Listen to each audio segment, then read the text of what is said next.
el historiador palenquero Alfonso Cassiani me guía por entre la tradición oral de San Basilio que Rodrigo Miranda se encarga de enseñar. Sabemos que nosotros somos una comunidad de tradición oral y a través de generación en generación es la herramienta que nosotros podemos tener para contarle a nuestros hijos, a nuestros nietos. Nosotros mismos, nuestros actores, o sea, los que vivimos eso, seamos quienes contemos eso.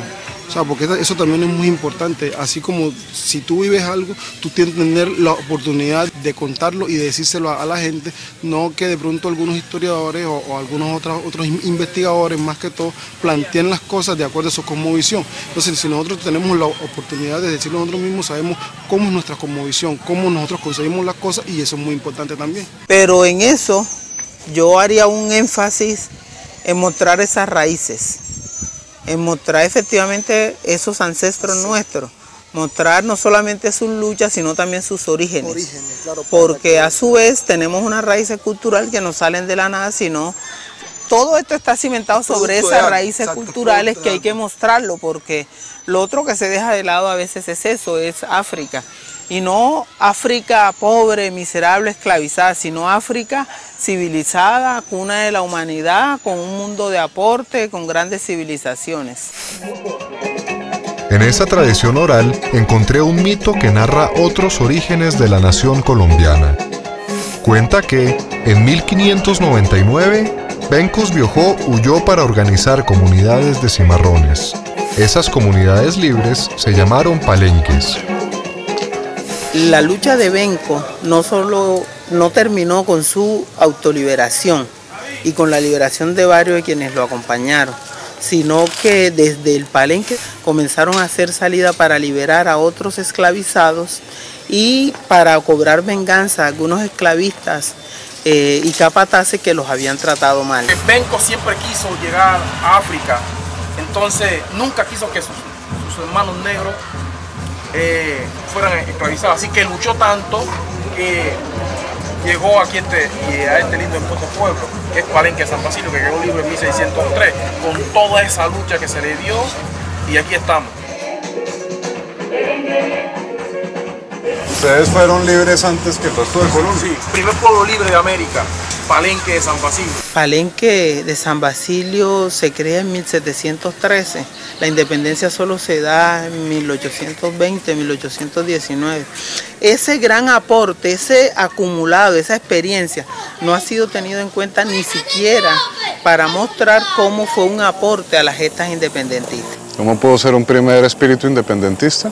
¿Cómo fue? ¿Cómo fue? Fue el germen de las dinámicas independentistas. Fue además anclar la posibilidad, decir es posible, que fue lo que hizo Bencos Biojó, es posible que seamos libres, es posible que seamos comunidad, es posible que construyamos sociedad y no siendo esclavizados. En esencia hay que rescatar el espíritu libertario que constituye el germen que después el mismo Bolívar recogería.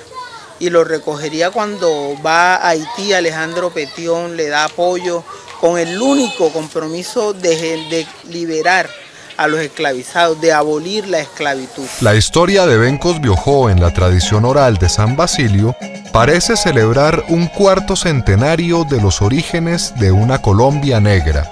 Benco Biojó, que está retratado ahí en la plaza, como yo soy negra, yo digo que yo soy sobrina de él. Y yo soy de aquí de Palenque, y él está aquí en Palenque, así que yo sé decir que soy sobrino.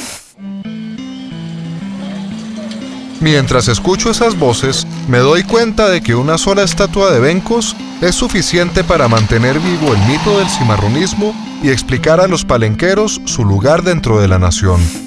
Me pregunto, con el profesor Clement Thibault, si sucede lo mismo con el mito con el que yo me he educado, cuando me dice que los criollos de las muchas estatuas y los manuales de escuela fueron los verdaderos pioneros de la identidad colombiana. La definición de esta identidad hay la relación con lo americano, lo nuestro, de aquí, colombiano, y la relación también con España, con Europa, con la blancura de la piel, pero también hay una diferencia y eso produce una identidad muy compleja, muy difícil.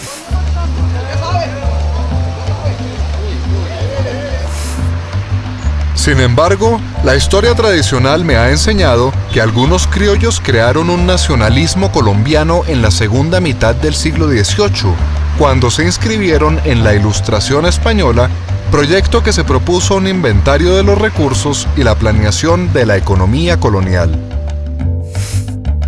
En mi ruta por Cartagena, tengo la oportunidad de preguntar al profesor Anthony Macfarlane si ese proyecto verdaderamente creó la idea de una nación separada de España. Creo que los ilustrados están pensando en traer las ciencias nuevas a sus propias sociedades y están pensando en usar estas nuevas ciencias como instrumentos para cambiar y hacer progresar sus propias sociedades. Esas ideas científicas no conducían necesariamente a cambiar la mentalidad política de los criollos.